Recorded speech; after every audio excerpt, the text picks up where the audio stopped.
All right, so Amos, we were in chapter 7 last week, made it through 13, so we'll pick up in that general area. Just a quick review of what we had looked at in Amos chapter 7. Remember, there were three different visions that Amos had received. There was the locust, and there was the fire, and then there was the plumb line. And locust vision, when he saw that, what did he do? Not so. Not right. No, Lord. No. And so he petitioned God on behalf of the people, and so the Lord relented. And then when he saw fire, which is worse, locusts or fire? Oh, fire tends to be worse than locusts. Right. Yeah, the locusts are going to harm this year's crop, but there's hope for next year. The fire, not so much, right? And so when he saw that, again, he petitions God. And in fact, the wording that he was, cease, I pray. Can you imagine telling God to stop? That's what he did, right? And so the Lord relented again. But then the plumb line, when that was shown to him, he no longer said to the Lord, stop. Because that gave him the evidence that he needed to know that, okay, these people are completely crooked and out of line, and this is their due reward for that. And so there's no prayer the third time that he sees a vision. Now, there is another vision to come. It's going to be in chapter 8 when we get there. But after these visions, then we meet this guy named Amaziah. Who is Amaziah? It says he's the priest of Bethel. Right, the priest of Bethel. Hang on, Bethel has priests at it? Not supposed to, at least not in this sense. A priest could live at Bethel if he wanted to and then commute down to Jerusalem, but he is actually the priest at Bethel because there is a temple of sorts, or at least an altar and a meeting place at Bethel, and he's a Levite, right?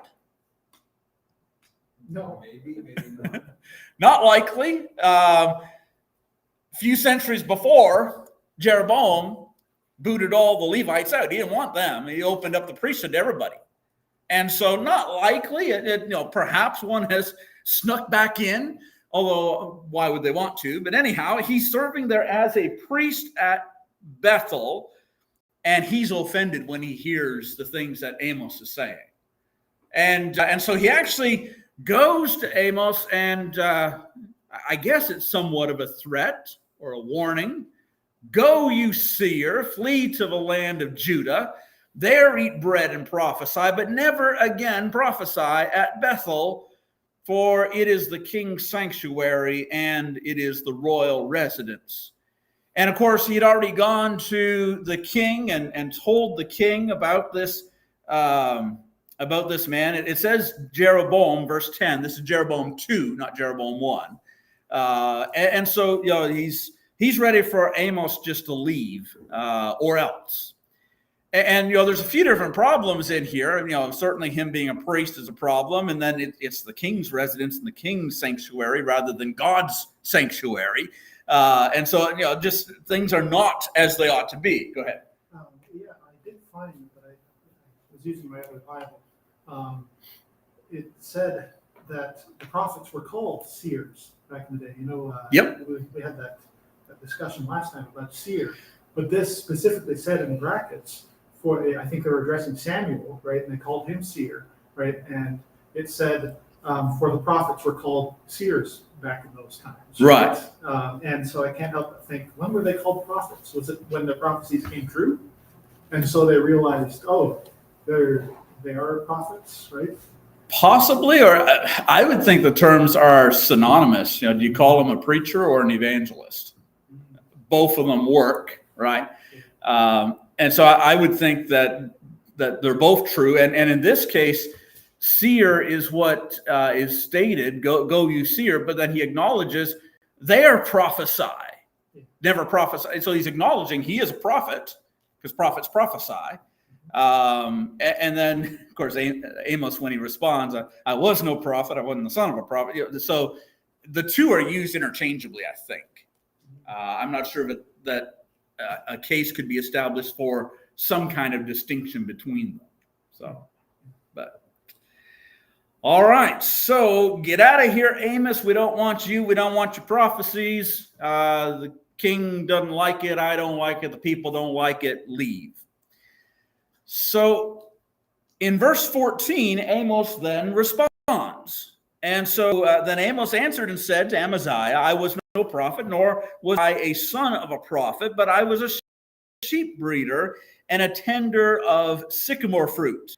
Then the Lord took me as I followed the flock, and the Lord said to me, go, prophesy to my people Israel. Now therefore, hear the word of the Lord. You say, do not prophesy against Israel, and do not spout against the house of Isaac. Therefore, thus says the Lord, your wife shall be a harlot in the city, your sons and your daughters shall fall by the sword, your land shall be divided by a survey line, you shall die in a defiled land, and Israel shall surely be led away captive from his own land. Don't prophesy anymore, right? So, all right. So in verse 14, he makes it clear, I wasn't a prophet. You know, it's not that I do this as a living. This isn't what I have always done. I'm not, the son of a prophet. It's not as though I grew up in a family of prophets and therefore I'm here and prophesying. None of that. I suspect that Amos, if you gave him the option, would rather be back in Tekoa, because that's where he's comfortable with the sheep and with the sycamore trees. That's what he grew up doing. That's what he enjoys doing. But God told Amos to go, and so he went. And so the Lord took me as I followed the flock. I was out doing what I do, and then God said, go do something else for a time. And so go prophesy to people Israel. And again, Tekoa, where is Tekoa? What nation does it belong to? It's Judah, right? He's not from Israel. Now, I understand in the general sense, he's from what Israel was, but they've divided, and that was a couple hundred years ago, right? And so, he's from the southern tribes who, they're on the same slippery slope. It's just they're further up than what Israel is. But he doesn't have a whole lot in common with these people that he's going to at this point. Is that why, I know we touched on it briefly last time, but the house of Isaac was only used like one other time in the Bible.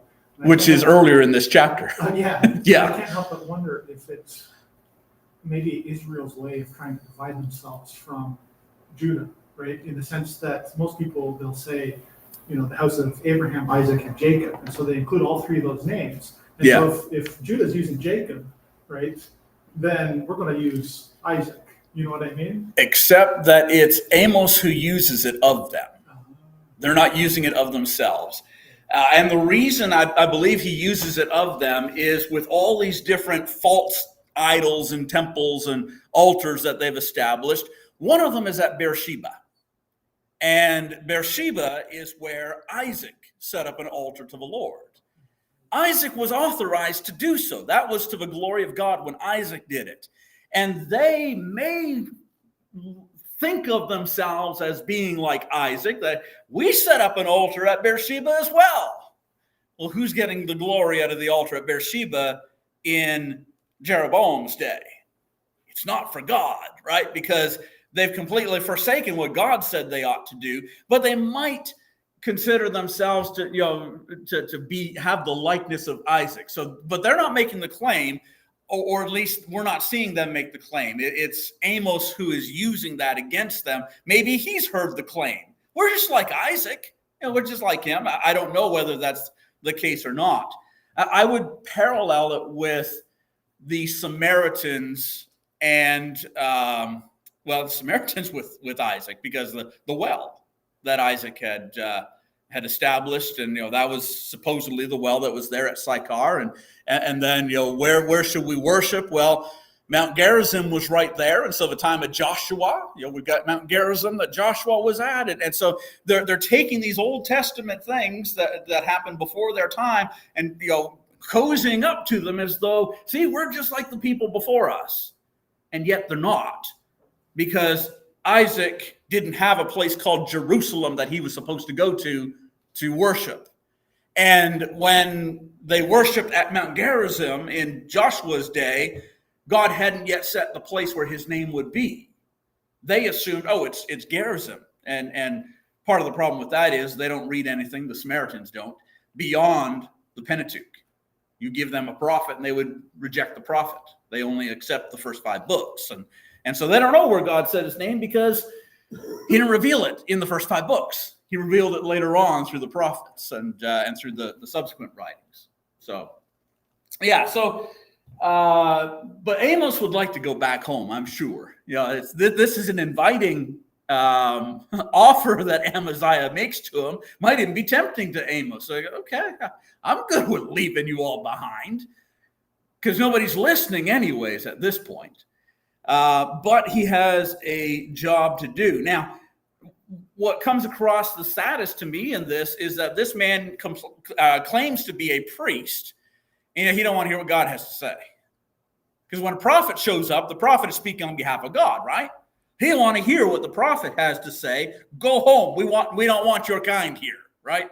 That's not a very priestly thing to do.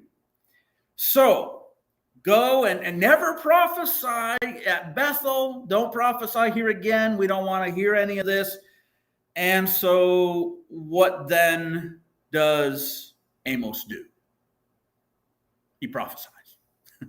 So Amaziah, I got some things specifically for you from God. And he's been speaking generically of Israel, wants to come upon Israel. But Amaziah, let me tell you a few things. So your wife will become a harlot in the city. We don't know the details. Is this by choice or forcefully? We don't know the details of it. But your wife is going to become a harlot in the city. Just so. Next, your children. Your children are all going to die by the sword. We'll just keep on adding. Your land is going to be divided amongst your enemies. You yourself are going to die in a defiled land. And as I have been saying, your people Israel will be led away captive. So after don't prophesy here ever again, he goes ahead and in quick succession gives 5 more words of prophecy. This is what's going to happen with your wife. This is what's going to happen with your children. This is what's going to happen with your land. This is what's going to happen with you. And this has been with your people. He is kind of repeating some of the points that are already addressed in the first 5 books in terms of, God is either going to bless or curse the nation, depending where they're going to go. Yeah. And one of the curses is that, your wives are going to be, I can't remember how it's worded, you'll marry a wife, but then she'll lie with another man or something like that. Yeah. And that's kind of like this, right? Your wife shall be a harlot, right? And then, the death that will come. And stuff like Right. Now, when's the last time anybody in Israel read the Torah? That's what I was thinking. They may not even, back in Jeroboam's day, they might have known some of that stuff. But then, you're a Levitical priest. Get out. We don't want you, right?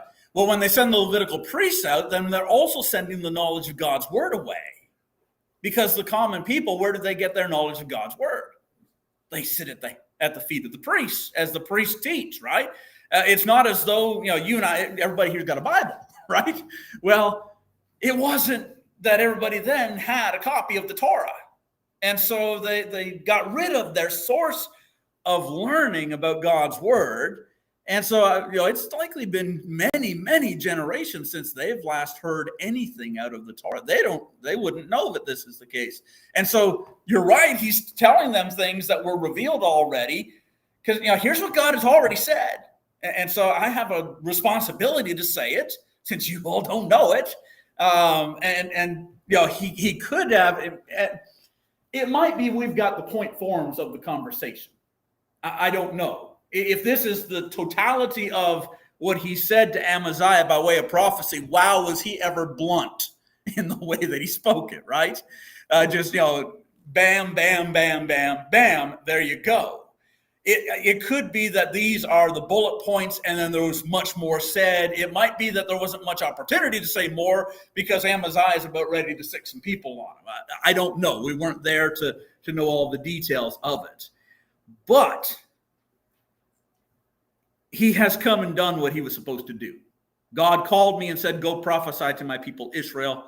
And so he's done exactly what God called him to do. So, and they didn't appreciate it, and certainly neither did Amaziah. All right. Anything else on chapter 7? We talked about it last week. I'm just going to bring it up again. We mentioned it at the beginning as well. Prayer is so important. What if Amos had not prayed after the first vision? I suspect that locusts would have overrun Israel because God relented at Amos's prayer. Take away Amos's prayer, God's not going to relent. God's going to go ahead and do what he told Amos he would do. What if Amos hadn't prayed the second time? I suspect Israel is ravished by fire because God relented due to Amos's prayer. Amos doesn't pray, God doesn't relent, Israel's destroyed by fire. And so do not underestimate the power of prayer, right? One of my favorite texts dealing with prayer is when James is talking about the effective fervent prayer of a righteous man avails much. Do you remember the context of that? He talks about somebody in the context there. Elijah. And what I really love about the text is Elijah was a man with a nature like ours. What's impressive to me about that, when we think about the prophets, if we've got some pedestals or some different levels, right? Well, you see, I'm down here and Elijah's up here, right? Elijah's the prophet of God. I'm not a prophet of God. Elijah's up here. And in fact, when Peter and James and John, there's Jesus and Elijah and Moses, they understand, these are some elevated individuals. Why is it Elijah and Moses who are there? Jesus we get, the Son of God, right?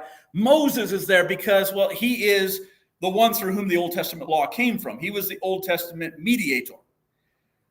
Elijah is representative of all of the prophets when he shows up. He didn't have a book with his name on it, but that's okay. Elijah was the greatest of the prophets, if you will. And so that's why they're there. And then James comes along and says, Elijah was a man with a nature like ours. And so immediately, no longer, not that we don't have respect for Elijah and those who are like him, but what James does, Elijah's down here with us too. When Elijah puts his pants on one leg at a time, just like you and I, right? And so that's what James wants us to understand, is that you and I can be effective and if we're fervent in prayer also. And that God will hear our prayers. And, I couldn't pray a prayer where, Lord, let it not rain for a time. Well, yeah, we could if it's according to the will of God. We most certainly could. And God could and would answer such a prayer. And the same thing at the end of that, he prays again. And after 3 years and 6 months, it rains because Elijah prayed that it would rain, right? That kind of stuff's way beyond us. No, it isn't, because Elijah was a man with a nature like ours. And so prayer works, regardless of whether you're Elijah or whether you're you, right? Prayer still works. Effective fervent prayer of a righteous man avails much. All right, let's move on then to chapter 8. So chapter 8 and verse 1.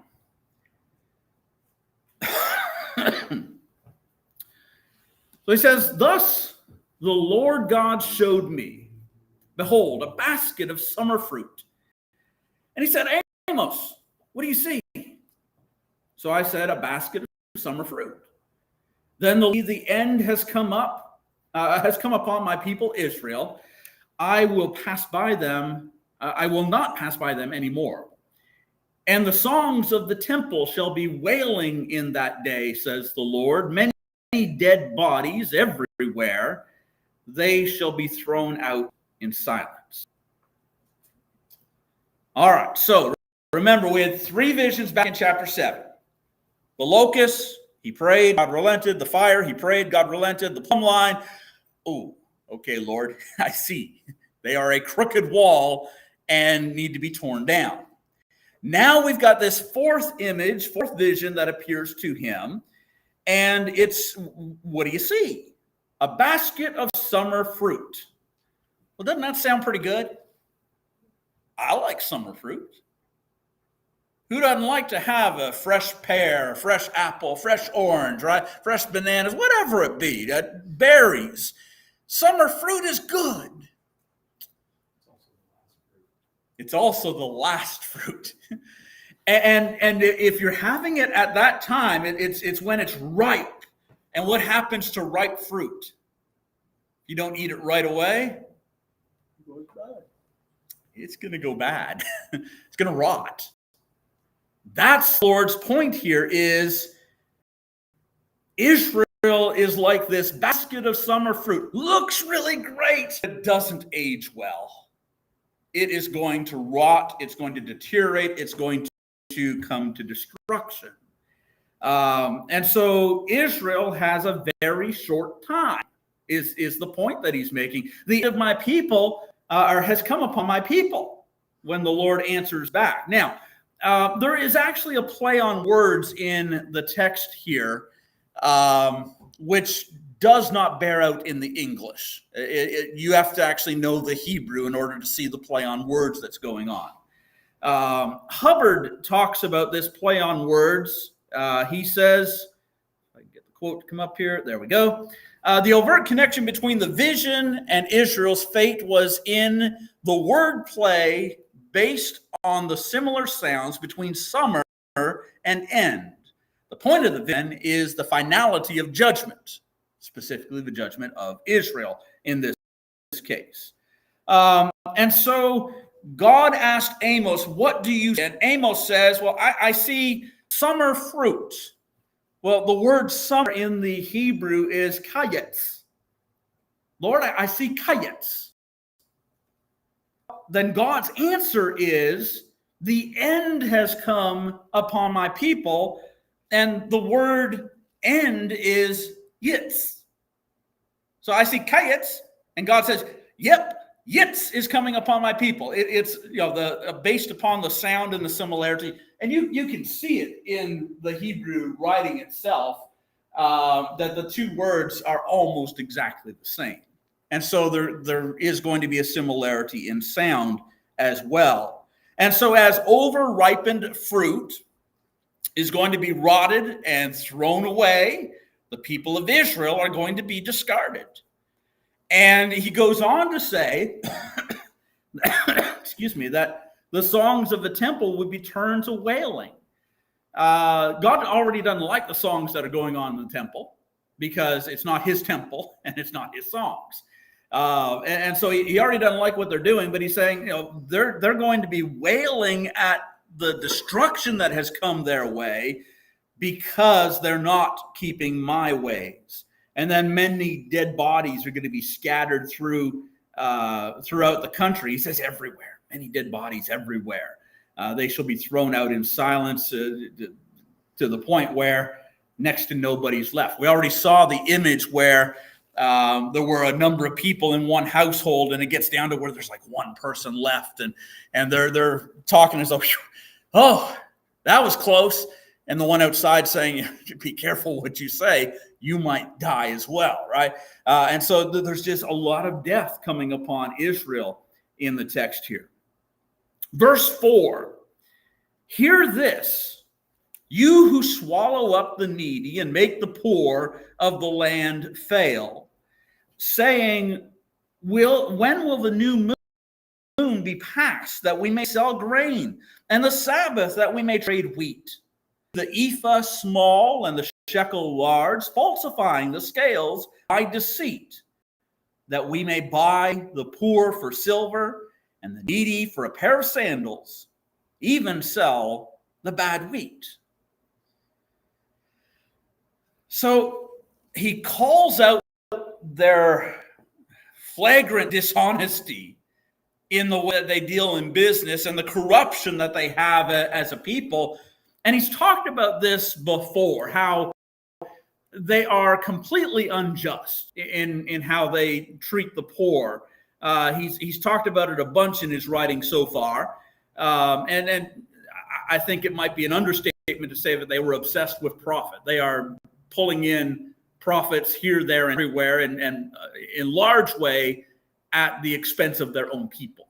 They are withholding justice from some, and taking in tax monies that should not be coming to them. And we talked about the harvest. Now there were 2 harvests, right? Well, the first harvest, this was when the locusts were coming. The first harvest has already gone to the king. So he don't care what happens to your second harvest. He's still going to tax it likely. But the first harvest he's already taken for himself. The rich just simply had no concern for the poor. They were stealing from them. They were cheating them and absolutely misusing them. And so he brings that up once. You step on the poor. You use the needy in order to get ahead. But then further to that, notice what he says in verse 5. When will the new moon be passed and the Sabbath? See, they don't like these pesky religious days. When are these things going to be gone? Now, they keep the Sabbath. They don't do it correctly, but they do keep the Sabbath. And they do observe holy days, although it's not actually the ones that are prescribed in the South. So the 7th month is a big month for holy days in the South. They don't do that because Jeroboam established the 8th month as their big month for holy days, right? But they do have holy days, and they do have Sabbaths, and they don't really like them. Can we get rid of these somehow? Can we just remove them because they're getting in the way of us making profit? They're an annoyance. Do we really need to keep Sabbaths? Do we really need to keep the appointed days? And so we see how annoyed they are with it and how uncommitted they are towards things that would even pretend to give glory to God. Well, that's not all. Step on the poor, don't like the religious days. They tip the scales in their business practices. So, how are we going to get ahead? We can sell at a profit, but let's make more if we can. I believe when Solomon finally gets to the actual Proverbs and not the introduction to his book, if I recall 10 in verse 1 or 10 in verse 2, it's one of the ones that's near the very top is false scales are an abomination to the Lord. Yeah. So I'm going to look it up because I'm pretty sure it's actually the first one that he has. That's like one of the, because they start in chapter 10, right? Yes, I believe so. Oh, no, it's about a wise son makes a 11 verse 1. It's 11. near the top. There we go. Next Dishonest scales are an abomination to the Lord, but a just weight is his delight. Yeah, and that's the first thing that he brings up in the text there. Yeah. Yeah. Well, it's not enough just to sell at a good, decent profit, right? If you're buying something from someone, you know that they need to make a profit. They can't sell it to you at cost. But these folks, they don't want to just get that little bit of profit margin that's there. And so they cheat. Make the ephah small. How do you make an ephah small? By making the thing that measures it, bring it underneath what it should be. So it's not calibrated to an actual ephah. It's being sold as an ephah, but it's got less in it. Yep. On the other hand, so they're tilting it for when they're selling, so they're selling less but getting equal money and doing the reverse when they're buying. It's a form of theft. Oh, absolutely. And it's both theft and lying simultaneously. Right. Yeah. All packaged up into one great money-making machine that is completely wrong. So, right. So if they're using an ephah is a measure of volume, right? And so what they could do is that they might have something that would measure out to an ephah, but maybe a thicker bottom in it than what you would normally expect. And so when you fill it up, that thicker bottom that's in it is taking up some of the space already. And so it's not a full ephah that you're filling up. Maybe it's just slightly smaller than what you would expect, although it's not visible to the eye that it's slightly smaller, right? And so they would make money from their dealings in that. The falsifying of the scales, the counterweights that they would use in order to weigh out the money. If your counterweight is off by an ounce or two, but you make it out to be, no, this is exactly that weight. See, it's written right on the side of it. Over time, you're going to end up making a little bit extra profit in all of that. And so all kinds of things that they could do.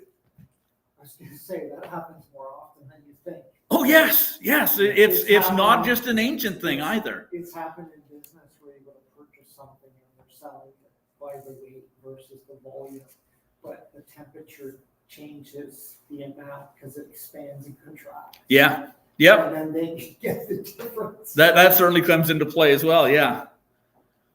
It's not you. Yeah, there's all sorts of things where you can find, even documentaries and stuff like that. It's still counterfeits, rampant, and some of them have terrible consequences. Like the lady that was testing out different products. She thought it was one of the high-end ones. She was all excited that she got it for super cheap, and it was manufactured in China with baseline ingredients, and she got chemical burns all over her face. Wow. So it's not always harmless. Yeah. Some of these things, but they were marketing it as one of the celebrity kind of beauty products. And Yep. olive oil is a popular one, where there's a lot of olive oil in the store that's virgin or extra virgin, and it's not Right. remotely, but you're paying $25 for a bottle that probably, strictly speaking, should only be 10, but you think you're getting good stuff. Yeah. Unless you're an expert in stuff. Right. Yeah. Right. Yeah. Yeah. When Shelley and I were in New York City, this is some time ago now, but we walked through an area that had all kinds of street vendors in it. Yeah. And, I'm thankful Shelley doesn't care about Gucci bags and things like that. But there was one street vendor where there was the Gucci symbol on all these bags. And I don't remember what the price was, but I do remember thinking those are not Gucci bags, not at that price. Now, and somebody who's an expert could point out to you why they're not Gucci bags. I don't know why, but the price told me that they're not, right? Yeah. Adam Clark, in his commentary on Amos, he writes about an experience that he had. And so in the midst of his commentary, he says, a few months ago, I detected a knave with such balances, these falsifying the scales. With a slip of his finger along the beam, he altered the center, which made 3 ounces short the weight of every pound. He did it so dexterously that though I knew he was cheating, or as the prophet expresses it, was falsifying the balance by deceit, it was some time before I could detect the fraud, and not till I had been several times cheated by this accomplished knave. And so, the commentator, as he's writing this, I know exactly what Amos is talking about because I've experienced that. I had somebody do it to me where they very skillfully changed the center of the beam, and just by millimeters of moving it, which is not going to be visible to the eye, you can change the weight so that it will be in your advantage. And to 8 ounces on the pound is how far he was able to make it. And the beam itself, what if one end of the beam is heavier than the other end of the beam, right? There's all kinds of things that could be done. So anyhow, they're dishonest. And this shouldn't come as a surprise, but Amos is pointing this out. This is one of the reasons why God is bringing destruction upon these people. Add to this, they're buying and selling tactics.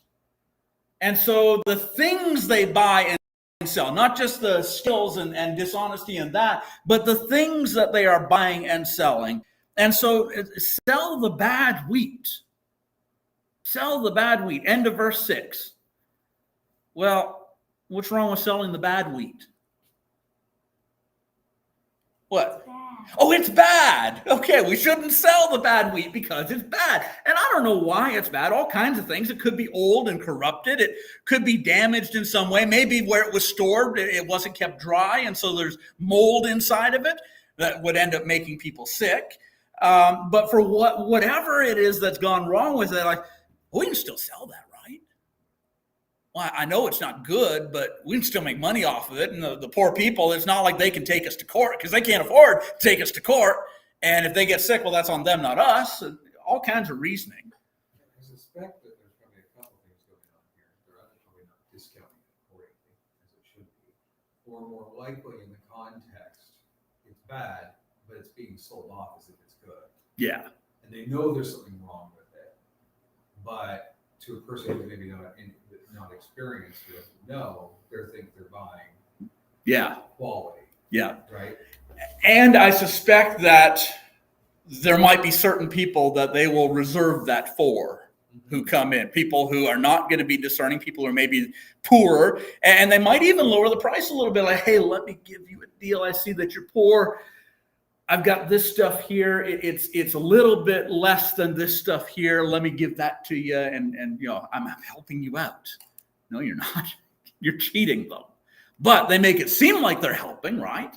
And so selling the bad wheat, but then not only selling the bad wheat, verse 6, first part of it, that we may buy the poor for silver. Buy the poor what? Oh, buy the poor. Right. We're not buying them anything. We're actually buying them for silver. Oh, that doesn't sound like a good thing. That sounds like slave trade. That's exactly what that is. Gold more than silver. Okay. Well, they're not worth gold. So all you'll pay for them. Yeah, all you'll pay for them is silver, right? It's slave trade and human trafficking, because they didn't just keep them as slaves, they were selling them to other nations. So they would buy up their own people and then sell them to other people. So a lot of provision for the bond servant, which was almost the same as slavery. But that is for, right, and there you have it right there. But that was a situation where they had been through various circumstances into that position, and then it's actually a form of almost social assistance. I mean, we would call it that by today's standards, and certainly some would be very critical of the label that way. But, but you're right. That is effectively what it was. What it was, right. It's better than the alternative. But this is an instance where they're manufacturing the very crisis that is the justification for buying it. Yeah. So it's the classic example of using the letter of the law to defeat the spirit of the law, because that certainly was not the intent of the law when God gave it. Yeah. For it to be used by somebody to be like, oh, cool. So all I need to do is just manufacture the very crisis that puts my brother into my servitude. Yeah. Yeah. Because why are the poor poor? Primarily because of what the rich are doing to the poor. Right. So, no, it's just because they're lazy and they need to work harder. Right. Except that they're working harder than the rich are. So, right. Yeah. So they've created the scenario which they can now profit even more by buying up the people. And then, they can serve me. Or maybe I might sell them. Right. Who knows? But here's what the law says. If you buy a Hebrew servant, he shall serve 6 years, and in the 7th year he shall go out free and pay nothing. He's free to go. And you're also to send him with startup money to get him on his feet again, right? And so, he couldn't afford to make his way. He sells himself to you as a servant.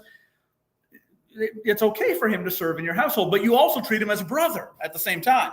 The rich are not treating the poor as their brothers. That's not going on. So they're involved in buying and selling their brethren for silver and gold. There might be some, that person's not even worth silver. I'll just trade my old sandals for that one, right? That's how much disrespect they had for the lives of their fellow brethren. Leviticus 25, verse 39, similar to Exodus 21, it says, if one of your brethren who dwells by you becomes poor and sells himself to you, you shall not compel him to serve as a slave. As a hired servant and a sojourner, he shall be with you.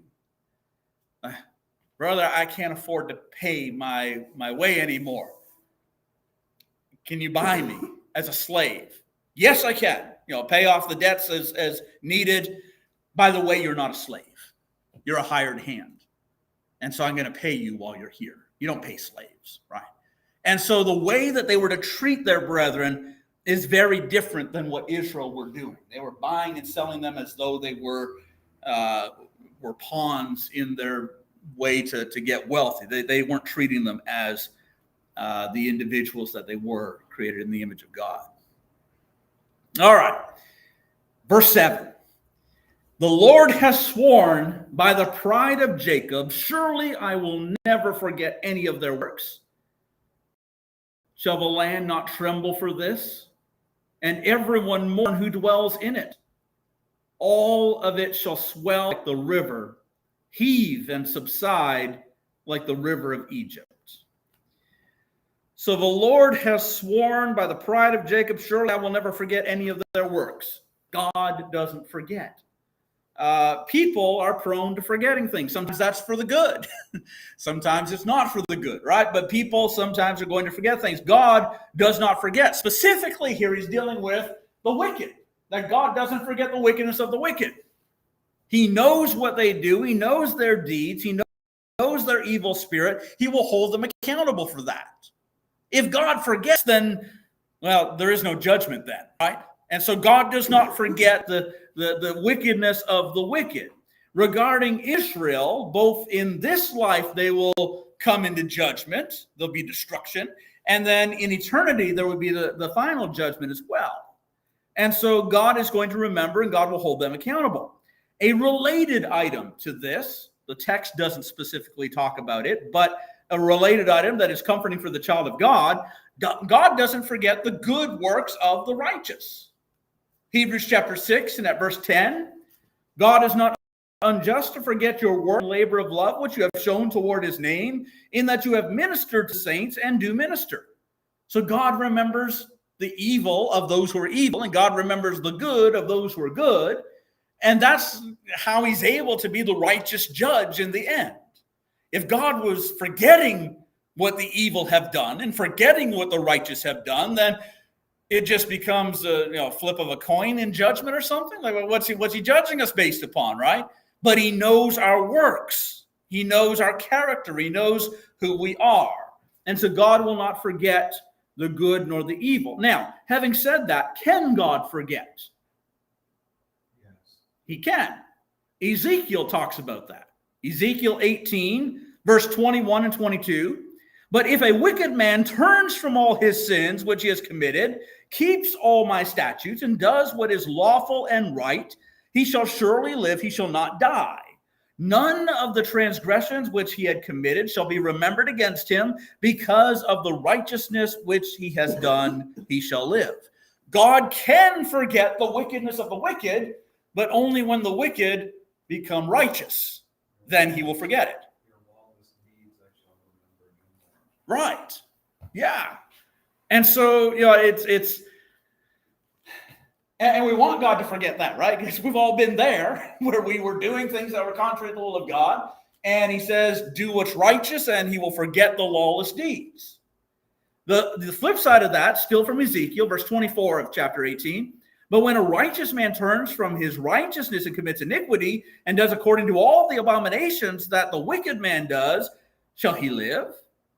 All the righteousness which he has done shall not be remembered, because of the unfaithfulness of which he is guilty, and the sin which he has committed, because of them he shall die. And so the flip side is true as well, that if we're doing good, and then we turn away from good, well, God will forget the good because we're now doing wickedness. But then that brings us back over to here where, okay, well, stop doing the wickedness and come back to righteousness. And then God forgets the wickedness and remembers the righteousness. And what that shows us is the justice of God. If somebody mistreats you or I, do we easily forget the things that they've done to us? Even if they've repented of it, even if they've told us that they're sorry, we still have it there, right? Hopefully what we can do with that is set it aside and realize that's the past, that's not now. But you and I don't have the ability to just simply remove it from us. It's there. God, in his righteous judgment, removes it entirely so that it is no longer there in his mind whatsoever. And so he is entirely just in how he deals with both the righteous and the wicked. Verse 8, shall the land not tremble for this, and everyone mourn who dwells in it? All of it shall swell like the river, heave and subside like the river of Egypt. So to picture the judgment upon the people and upon the land, Amos appeals to imagery of the Nile River. That's the river he's got, the river of Egypt. So what happens to the Nile River in the summers typically? It overflows. Basically every year, and sometimes it could happen more than once in a year. It'll overflow. Anyone know why it's overflowing? Well, it's the whole land is considered what type of terrain is it? Floodplains. Yeah. And that's what makes it so fertile is that the river replenishes that whole swath of land every year. Yeah. And it's not helpful that there's monsoons in the area.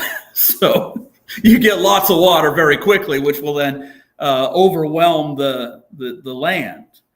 And so the land of Israel, which is not Egypt and is nowhere near the Nile River, but his point is the land of Egypt, or the land of Israel, is going to be flooded, but not with water. What's going to flood it? There's a monsoon of judgment coming.